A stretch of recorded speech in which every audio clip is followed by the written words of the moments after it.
Sir please tell us something about yourself कि आपकी stock market journey last 20 years की कैसी रही। सो लास्ट 20 ईयर्स की जर्नी अगर मैं बहुत शॉर्ट में बताऊं तो फैब्रिक है and actually I enjoyed every bit of it. That means कि from starting from the scratch, क्योंकि कोई लेगेसी नहीं थी, इसीलिए बहुत स्ट्रगल करा, बहुत समझने में टाइम लगा। शायद इसीलिए आज मैं कहीं और हो सकता था अगर कोई लेगेसी होती मेरी, और कहीं और एक बड़े वेल्थ पे बैठ सकता था। लेकिन क्योंकि स्ट्रगल करा तो उसमें काफ़ी टाइम स्पेंड हुआ, और एज अ न्यू भी हर जगह एक ही चीज़ चलती है कि क्विकली पैसा बनाना है, जल्दी पैसा बनाना है। तो मैं भी उसी थॉट से एंटर हुआ था, और जल्दी पैसे बनाने के चक्कर में बहुत गलतियाँ करी, बहुत मैच्योर ढंग से उसको बारीकी से देखा, समझा, और आज मैं जो भी हूँ अपनी उन गलतियों से सीख के हूँ। सो अगर आज मेरे को कोई बोले कि आप अपनी जर्नी को कैसे देखते हैं, तो मैं बोलूँगा it's a self learning journey, जहाँ पे स्टॉक मार्केट ही मेरा गुरु रहा, स्टॉक मार्केट ही मेरा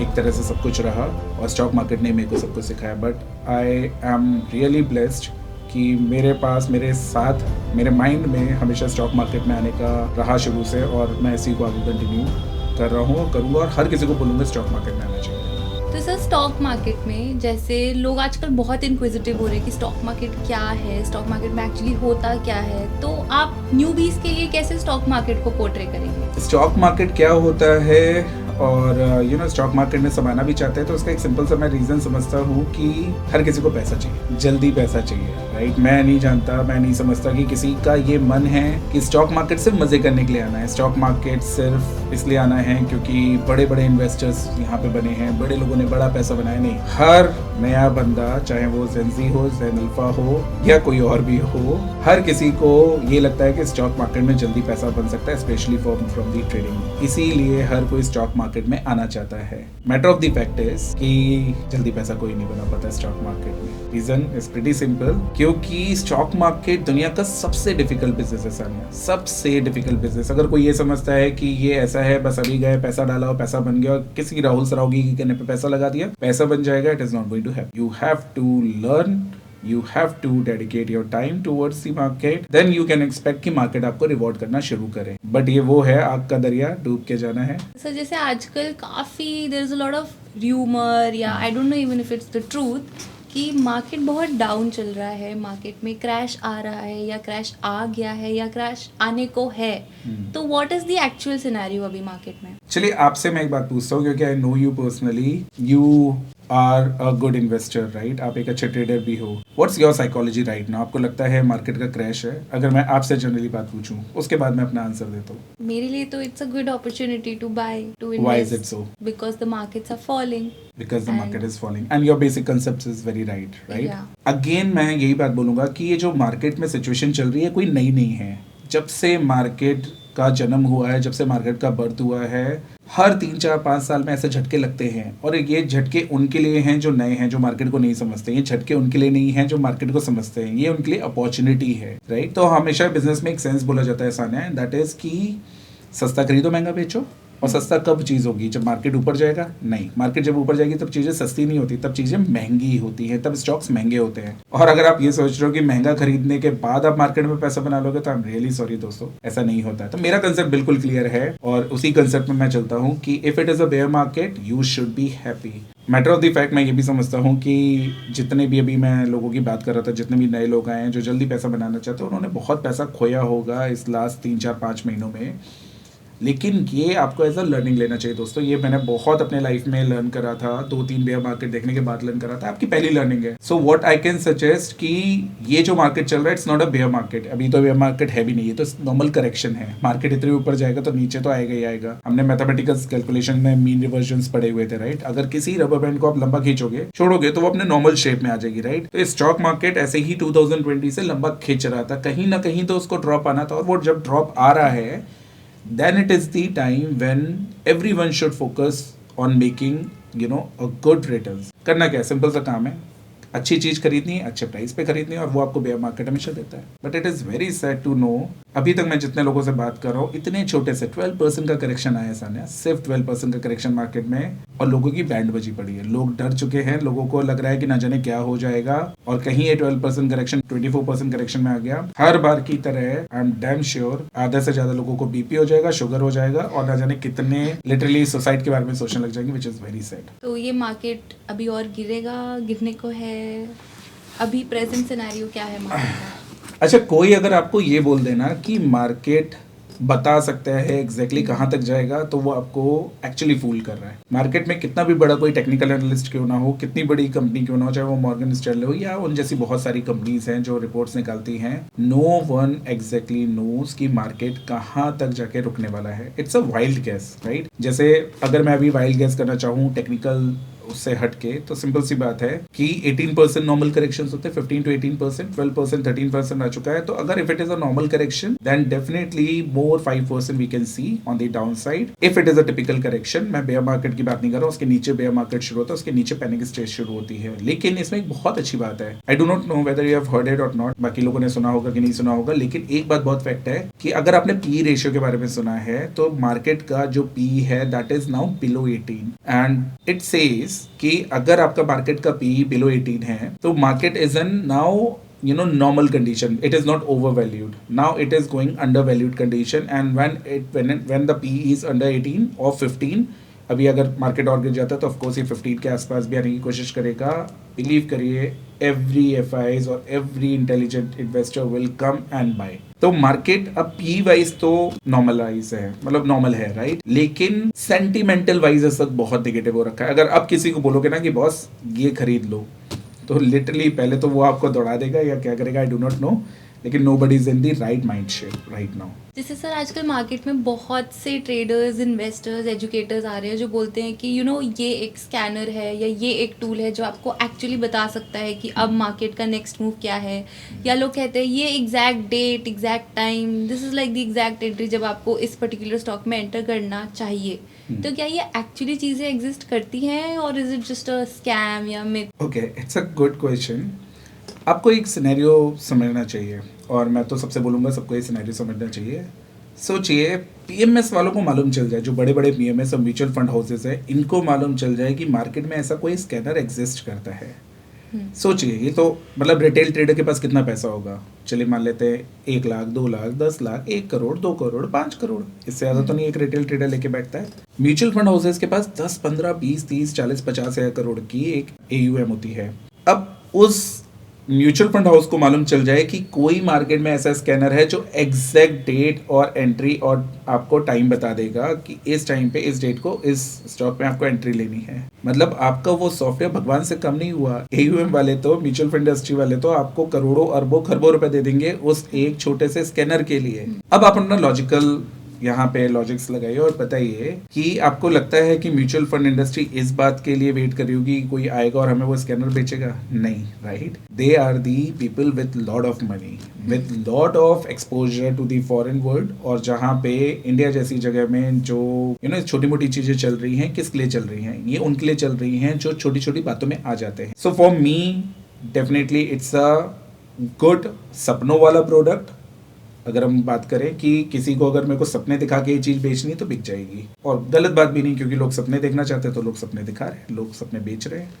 अगर आप सपने नहीं देखना चाहेंगे तो कोई आपको उल्लू नहीं बना पाएगा, सीधी सी बात है. ऐसा कोई भी चीज़ एग्जिस्ट नहीं करती है. मेरे हिसाब से लोगों को बातों में नहीं आना चाहिए. There is no shortcut in the stock market. मेरी बात मत सुनिए, मैं तो कह रहा हूँ आप बड़े बड़े इन्वेस्टर्स की बात सुनना शुरू करो जो अभी हैं लाइव, और जो नहीं भी हैं, जिनकी बायोग्राफी है, जिनके सारे इंटरव्यूज हैं, उन सबका कहने की चीज है कि जिस दिन मार्केट में शॉर्टकट आ जाएगा, मार्केट नहीं रह जाएगा, और डेफिनेटली फिर मार्केट में कोई लूजर्स और कोई विनर्स नहीं रह जाएंगे, क्योंकि सबको वो शॉर्टकट मालूम है. तो सर लाइक आपने बोला जैसे आपको 20 ईयर्स का एक्सपीरियंस है मार्केट में, तो इन द लास्ट 20 ईयर्स आपने क्या कभी कुछ ऐसे चेंजेस देखे स्टॉक मार्केट में, या कुछ ऐसे इम्प्रूवमेंट्स हुए हों फ्रॉम द गवर्नमेंट कि हाँ ये कुछ अच्छा हुआ है स्टॉक मार्केट इन्वेस्टर्स के लिए, या ये कुछ खराब हुआ है? Anything that you have in mind? बहुत चेंजेस देखे, एक नहीं, मतलब n नंबर ऑफ चेंजेस जो मैं देख सकता हूँ और जो बता सकता हूँ. डेफिनेटली बहुत अवेयरनेस आई है.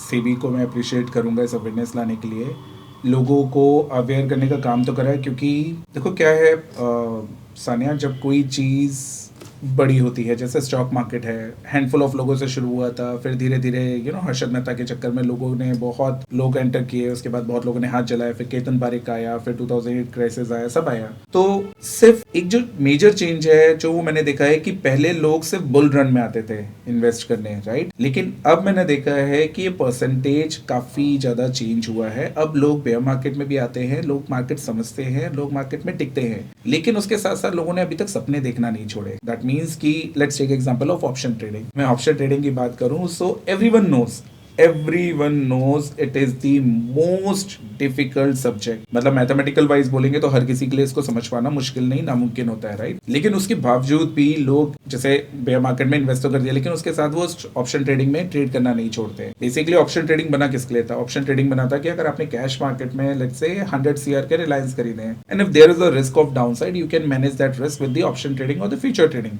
बेसिकली उसका जन्म इसीलिए हुआ था, उसकी जो एग्जिस्टेंस थी वो इसीलिए थी। लेकिन लोगों ने क्या करा, चलो रिलायंस तो कर लिया, अब वो किसी और स्टॉक्स को F&O में प्ले कर करके अपनी कैपिटल बर्न कर रहे हैं। तो शिफ्टिंग तो देखिए मैंने गुड सेंस और बैड सेंस में भी, और मैंने लोगों को अवेयर होते भी देखा है। लेकिन कितनी तेजी से जो लोग आ रहे हैं मार्केट में, बहुत सारे लोग जो मार्केट में आ रहे हैं, अभी भी बहुत सारा काम बाकी है उनके साथ करना, क्योंकि अगर उनको कोई संभालने वाला नहीं मिला, उनको कोई रास्ते दिखाने वाला नहीं मिला, तो डेफिनेटली वही हाल होगा जो हर बेयर मार्केट में हर ट्रेडर का होता है कि आते हैं, कैपिटल बर्न करते हैं, फिर मार्केट से चले जाते हैं। तो सर ये बेयर मार्केट, बुल मार्केट बहुत सुनने में आता है, बेसिक डिफरेंस क्या है? और एक शॉर्ट टर्म इन्वेस्टर का माइंडसेट क्या होना चाहिए और एक लॉन्ग टर्म इन्वेस्टर का क्या माइंडसेट होना चाहिए? So bear market, bull market मेरे हिसाब से तो कुछ नहीं होता है, मतलब it's in the mind, frankly it's in the mind. Bear market, bull market में आप सोचिए, सिंपल स्टॉक मार्केट आपसे क्या बोलता है कि आपको अगर समझ में आता है फंडामेंटल्स या टेक्निकल्स या प्राइस, जो भी आपको समझ में आता है, आप उस टर्म्स में ये समझने की कोशिश करो सस्ता क्या है। बुल मार्केट में भी सस्ते शेयर्स मिलते हैं, बेयर मार्केट में भी महंगे शेयर्स मिलते हैं। बुल मार्केट में भी सस्ते शेयर्स होते हैं वैल्यूएशन वाइज या टेक्निकल वाइज या जैसे भी आपको देखना हो, और बेयर मार्केट में भी महंगे स्टॉक्स मिलते हैं, राइट। तो भी महंगे सस्ते की डेफिनेशन बुल और बेयर से कहाँ लॉजिक होता है? ये वो सेंटिमेंट्स तौर पे देखेंगे तो समझ में आता है कि लोगों को डर लगता है, लोगों को लगता है कि नहीं मार्केट हमेशा ऊपर जाना चाहिए, जबकि ऐसा मार्केट में होता नहीं है, क्योंकि नॉर्मल बिजनेस नहीं है, बिजनेस बिल्कुल अलग है, जहां पे ओवर स्ट्रेच्ड है या ओवर अंडर वैल्यूड है। तो इसीलिए मेरे को लगता है कि इन सब चीजों में किसी को पढ़ना नहीं चाहिए, bull market, bear market. You should be an opportunist, जो मैं हमेशा बोलता हूँ, आपको अपॉर्चुनिस्ट बनना चाहिए। अगर आपको ऑप्शन ट्रेडिंग मालूम है या आपको फ्यूचर ट्रेडिंग मालूम है, तो आपको मालूम है कि अगर मार्केट गिर भी रहा है तो उसका फायदा कैसे उठा सकते हैं और कैसे उसको अपने फेवर में लाके प्रॉफिट कमा सकते हैं। सिंपल सी बात है। सर आप अपने पोर्टफोलियो के बारे में क्या बता सकते हैं? थोड़े से इनसाइडर्स मिल जाए हम सबको सुनने के लिए, आपके पोर्टफोलियो में क्या है?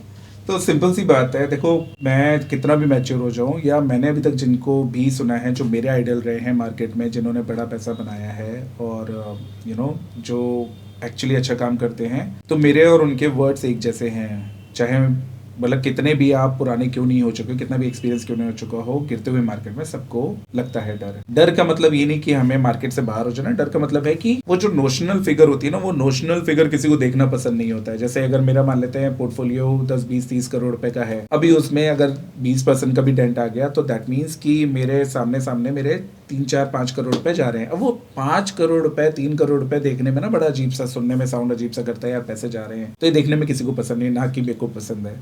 लेकिन the good part is Sania कि इस बेयर मार्केट का अंदाजा ऐसा नहीं है कि हानि, क्योंकि जितने भी मैच्योर ट्रेडर्स होते हैं, इन्वेस्टर्स होते हैं, उनको अंदाजा है कि मार्केट कब गिर सकता है, मोटा माटी, not exact date, not exact month, लेकिन कब मार्केट में फॉल आ सकता है। तो उसके लिए हम लोग प्रिपेयर्ड थे। हमने अपने बहुत सारे क्लाइंट्स को बताया भी था, बहुत सारे लर्निंग मेंबर्स हमने डिस्कस भी किया था, and we told them very clearly sit on the cash. और यही काम हमने करा, हम कैश पे बैठे अपने पोर्टफोलियो में। और मेरे ख्याल से अब टाइम आ चुका है when many mid cap stocks जो कि ओवर वैल्यूड थे, उसमें 50-60% करेक्शन आ चुका है, and definitely it is the time जब मैं लीवरेज वर्ड को यूज़ करने वाला हूँ अपने पोर्टफोलियो में। अब ये सुनने में तो बहुत अटपटा लगेगा, लेकिन यहाँ पे ही सानिया सारा गेम खत्म हो जाता है। जब मार्केट बिल्कुल डाउन है, right, then there is a sense of security कि हाँ ठीक है, अब ये स्टॉक एक प्राइस के नीचे नहीं जाने वाला है। मान लेते हैं कोई स्टॉक 1000 रुपए से गिर के 700 रुपए, 600 रुपए, 500 रुपए आ चुका है, it's a good quality stock and आपको मालूम है कि ये खत्म नहीं होने वाला, ये स्टॉक खत्म नहीं होगा, तो अब आपको सेंस ऑफ सिक्योरिटी आ गई, ठीक है यार चलो वो 500 रुपए तक आ गया तो 450 आ जाएगा या 430 रुपए आ जाएगा, इससे नीचे तो नहीं जाएगा। तो आप क्या करोगे? अगर आपके पास 100 रुपए तो आप 100 रुपए लगा के में प्ले करोगे? नहीं, यहाँ पे पूरा गेम डिफरेंट है, क्योंकि अब जब रिस्क नहीं है तो why you need to buy in the cash market, go and buy in these futures, in the options. क्यों? अगर वहां पे आपको मालूम है कि अपने फ्यूचर्स एंड ऑप्शंस को भी कैसे हेज कर सकते हो, तो दैट मीन्स आप 100 रुपए पे 1000 रुपीज का अपने लिए स्टॉक बाय करके लीवरेज का फायदा उठा सकते हैं। This is what I am going to do, and it is not दोस्तों की हवा में बात है, लेकिन I am going to show you this with my live portfolio going forward. तो आप इंतजार करिएगा, जब नेक्स्ट हम कभी मार्केट जब ऊपर आएगा, जो हम लोग ने जो भी वहां पे लीवरेज का फायदा उठाया, definitely we are going to show this thing. ठीक है, we be excited to see your portfolio. Actually है क्या उसमें, but you just mentioned about mid cap stocks, तो आपके पोर्टफोलियो में ज़्यादातर लार्ज कैप स्टॉक्स है, मिड कैप है, स्मॉल कैप है, what do you think is like the best way to go forward? Okay, frankly speaking we have a mix of all, mix of all. ऐसा नहीं है कोई भी एक अच्छा इन्वेस्टर एक मतलब एक तरीके के स्टॉक्स अपने पोर्टफोलियो में नहीं डालता। So you have to diversify your portfolio. Diversify मतलब लार्ज कैप भी होनी चाहिए, मिड कैप भी होनी चाहिए, स्मॉल कैप भी होनी चाहिए, लेकिन क्वालिटी होनी चाहिए। प्राइस पे हो या कंपनी पे हो, quality is important, not the कि आप हर Tom Dick and Harry stock उठा के अपने पोर्टफोलियो में डाल सकते। सो अच्छी कंपनी हो जिसकी ग्रोथ विजिबिलिटी हो। Again I am saying I am not a fundamental guy, तो मैं ग्रोथ फंडामेंटल के टर्म्स पे नहीं बोल रहा, I do not read any report and all, I am a very good technical analyst. तो मैं टेक्निकल्स पे समझता हूँ कि ग्रोथ वो प्राइस एक्शन पे कैसे दिख रही है। सर, टेक्निकल्स वर्सेस फंडामेंटल्स एक बहुत बड़ी लड़ाई है स्टॉक मार्केट इन्वेस्टर्स के लिए। क्या एक्चुअली फंडामेंटल्स काम आते हैं या क्या एक्चुअली टेक्निकल्स ज़्यादा काम आते हैं? What is the basic comparison? Okay, तो इसको हम ऐसे समझाना चाहेंगे या इसको मैं ऐसे बताना चाहूँगा कि let's take example of Zomato. You must have heard about Yes. Zomato, right? It's a big company, बहुत अच्छा कर रही है, प्रॉफिटेबल नहीं है लेकिन अच्छा कर रही है, राइट? और वो आजकल का सिनेरियो बन चुका है कि जहाँ पे एंजल इन्वेस्टर्स पैसा कमाते हैं, मार्केट में जब कंपनीज आती हैं तो वो अपने लिए पैसा जुटाने के लिए आती हैं, जब एंजल इन्वेस्टर अपने आप को आउट करते हैं। तो ये एक लॉन्ग स्टोरी है, इसको बाद में कवर करेंगे, लेकिन let's take example of Zomato. अब से जोमेटो इज अ कंपनी जो अभी भी लिस्ट हुई है। अब टेक्निकल एनालिसिस को करने के लिए आपको हिस्ट्री चाहिए। अगर आपके पास हिस्ट्री नहीं होगी तो आपको कैसे मालूम चलेगा कि प्राइस आपको कहाँ तक ऊपर में लेके जाएगा, कहाँ तक नीचे में लेके जाएगा? You do not have any idea. तो इस जगह पे फंडामेंटल्स काम आते हैं। इस जगह पे सिर्फ आपको फंडामेंटल्स करके ही समझ में आ सकता है कि कंपनी में क्या चल रहा है। तो जोमेटो का एक बहुत अच्छा एग्जांपल क्या है कि फंडामेंटल एनालिस्ट भी कैसे फेल हो जाते हैं इस जगह पे, कि जोमेटो जब लिस्ट हुआ था तो लेट्स से 100 रुपए पे लिस्ट हुआ, 100 रुपए से वो गिर के 40 रुपए पे आया, 40 रुपए से उठ के वो 600 रुपए पे गया, 600 रुपए से गिर के वापस 300 पे आया। अब सोचिए ये इतनी वेरिएशंस क्यों आ रही है मार्केट में, या जोमेटो में अगर देखेंगे इतना वेरिएशन क्यों है? क्यों? पहले दिन से फंडामेंटल एनालिस्ट को नहीं मालूम था कि यहाँ पे कंपनी अच्छी है, तो पहले दिन से ही ऊपर ले जाते हैं, नीचे क्यों आया? सो कुल मिला के जब जहाँ पे प्रॉफिट विजिबिलिटी नहीं होती या फंडामेंटल्स थोड़े से समझ के बारे, क्योंकि आजकल की जेंसी कंपनियां हैं, नया बिजनेस है, क्विक कॉमर्स है, दुनिया में बोलबाला हो रहा है, सब कोई समझता है कि अच्छा फ्यूचर है, लेकिन फंडामेंटल एनालिस्ट भी कंफ्यूज होंगे, तभी तो प्राइसेस इतने ऊपर नीचे कर रहे हैं। अगर फंडामेंटली इतना अच्छा सब कुछ होता तो प्राइस या तो डायरेक्टली ऊपर जाता है तो डायरेक्टली नीचे जाता अगर बेकार होता। तो कुल मिला के जब कोई नई कंपनी होती है, जब मार्केट में आती है, तो फंडामेंटली आप उसको एक बार जज करने की कोशिश करते हो, लेकिन फिर भी काफी वॉलिटिलिटी रहती है। टेक्निकल से आपके पास ऑप्शन नहीं है। टेक्निकल वहां पे काम आता है जहां पे आपके पास लंबी हिस्ट्री है, 10, 20, 30 सालों की हिस्ट्री है फॉर द इन्वेस्टर्स, 5-6 सालों की हिस्ट्री है, 2-3 सालों की हिस्ट्री है for the trader, then you can use the technicals. But again अगर मेरे से कोई क्वेश्चन पूछे कि फंडामेंटल और टेक्निकल्स में से ज्यादा सही क्या है, तो मैं हमेशा बोलूंगा technicals are far easier to understand in comparison to fundamentals. Fundamentals is a vast topic, बहुत बड़ा टॉपिक है जिसको समझना एक्चुअली एक अच्छे दिमाग का काम हो सकता है, not anyone can understand. Okay, तो सर जैसे knowing you as a person, आपको 7-8 ईयर्स लगे होंगे मार्केट का बेसिक या जिस्ट समझने के लिए, या I mean I don't no कितना टाइम लगा, बट जैसे आजकल मार्केट में बहुत सारे स्टॉक मार्केट कोर्सेज हैं, कुछ 5 मंथ्स के, 6 मंथ्स के, जो आपको गारंटी करते हैं कि you will become a pro after this 6 months course या ऐसा सब कुछ, चाहे उसमें टेक्निकल, फंडामेंटल, दुनिया के हर इंडिकेटर का एक कॉम्बो होगा। तो व्हाट डू यू थिंक, क्या ये एक्चुअली लोगों को हेल्प करेंगे या इट्स जस्ट अ गिमिक कि लोगों को बस कोर्सेज अपने बेचने हैं, या what is the ground reality of stock market education? चलिए एक फैक्ट से शुरू करते हैं, एंड ये कोई फैक्ट नया नहीं है, सबको मालूम है और सबके दिमाग में है। 90 से 93% पैसा लोग लूज कर रहे हैं। अब आप किसी भी कोर्स क्रिएटर की वेबसाइट पे जाओ, कोई भी जो कोर्स बेचने वाला है स्टॉक मार्केट का, चाहे वो फंडामेंटल के बेच रहा हो चाहे टेक्निकल्स का बेच रहा हो, everywhere it is written 2 lakh लोगों को ट्रेन करा, 5 लाख लोगों को ट्रेन करा, 10 लाख लोगों को ट्रेन करा। अच्छा चलो यहाँ तक बात ठीक है। अभी आप किसी भी न्यूज चैनल पे जाओ तो सब कोई बोलते हैं इतने व्यूअरशिप आई है, इतना सब कुछ है। सोचिए retail trader is trying everything.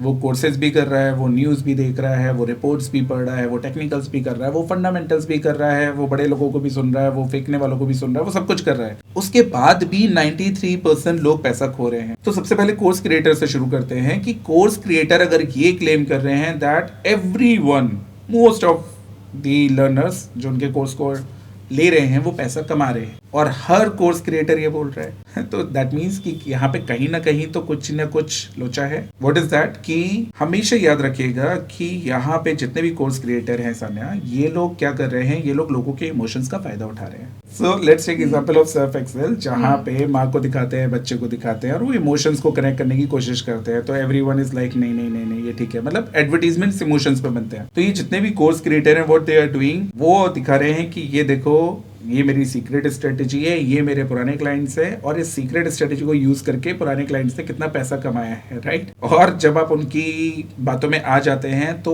उनका काम हो जाता है, मतलब वो अपना कोर्स बेच चुके होते हैं। उसके बाद आपको प्रॉफिट हो ना हो वो उनका उससे कोई लेना देना नहीं होता है। And this actually makes me very sad. मेरे को बहुत इसमें वो होता है क्योंकि अगेन देखिए उनकी गलती नहीं है सान्या। होता क्या है, रिटेल ट्रेडर अपनी अकल तो लगा नहीं रहा है ना, वो तो ये कह रहा है कि नहीं भाई तू मेरे को सपने बेच ले, मैं सपने खरीदने के लिए तैयार हूँ। वो उसको लॉजिकली समझने की कोशिश नहीं कर रहा है, वो उसकी अंदर तक नहीं जा रहा है, वो ये समझने की कोशिश नहीं कर रहा है कि कैसे ना कैसे करके पहले मैं इसको जज करूं, इसके अगर खुद के कुछ अकाउंट्स हैं वो देखने की कोशिश करूं, क्योंकि अगर उसके पास कुछ ऐसा सिस्टम है जो कोर्स में काम आ रहा है, खुद के अकाउंट्स में भी कोई पैसा कर रहा होगा, कमा रहा होगा, अगर कमा रहा है तो उसको शो करना चाहिए।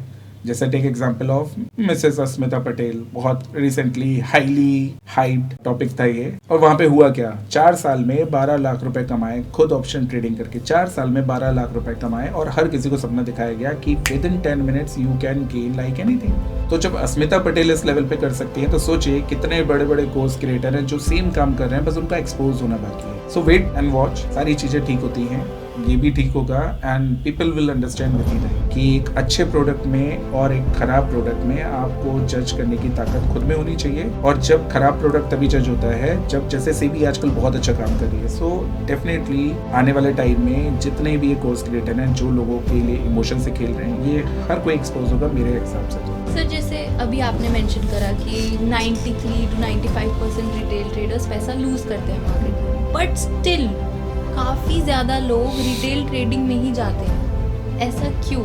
कुछ तो होगा ऐसा जो लोगों को ल्यूक्रेटिव लगता है रिटेल ट्रेडिंग की तरफ जाने में। अच्छा मैं आपसे बोलूँ सान्या, एग्जाम्पल के तौर पे कि सान्या आपको इन्वेस्ट करना है और 1 साल के बाद you will get 1 lakh rupees, और मैं आपसे बोलूँ कि सान्या आज से ट्रेडिंग करनी है और every day, every single day you will get let's say 1000 rupees, which one you will? Every day बताओगे, साउंड्स गुड। 1000 रुपए रोज का आ रहा है। सोचिए कैलकुलेशन सिंपल वही है, 1000 रोज का कमाएंगे तो भी 1 लाख रुपए साल का कमाएंगे, और एक बार इन्वेस्ट कर देंगे तो भी आप साल का 1 लाख रुपए कमाएंगे, राइट। कैलकुलेशन वो लाख रुपए पे ही आ रही है, लेकिन गड़बड़ कहाँ हो जाती है, we believe in this term कि रोज का 1000 रुपए आएगा ही आएगा। अरे रोज का 1000 रुपए आएगा, ये कहाँ लिखा है? आपके पास आज आपने 1000 कमाए, कल आपने 1000 कमाए, परसों आपने 1000 कमाए, और चौथे दिन आपने 3000 लूज कर दिए। Where are you right now? तो ये क्या होता है, सारे रिटेल ट्रेडर्स के साथ हो रहा है। उनको लगता है पहले वो पैसे कमाने आते हैं मार्केट में by listening to someone, by not understanding the markets की जो पूरी इकोसिस्टम उसको, और फिर होता क्या है, पैसे तो कमा नहीं पाते हैं, पैसा चला जाता है, फिर वो ट्रेड करते हैं पैसे को वापस रिकवर करने के लिए, फिर ज्यादा पैसा चला जाता है तो वो ज्यादा कोशिश करते हैं, फिर वो कहते हैं जब मर ही रहे हैं तो अच्छे से मर जाए, अच्छे से एक बार चांस ही ले लें, और अल्टीमेटली होता नहीं है कि वो मार्केट में सारी कैपिटल वाइप आउट करके मार्केट से बाहर हो जाते हैं।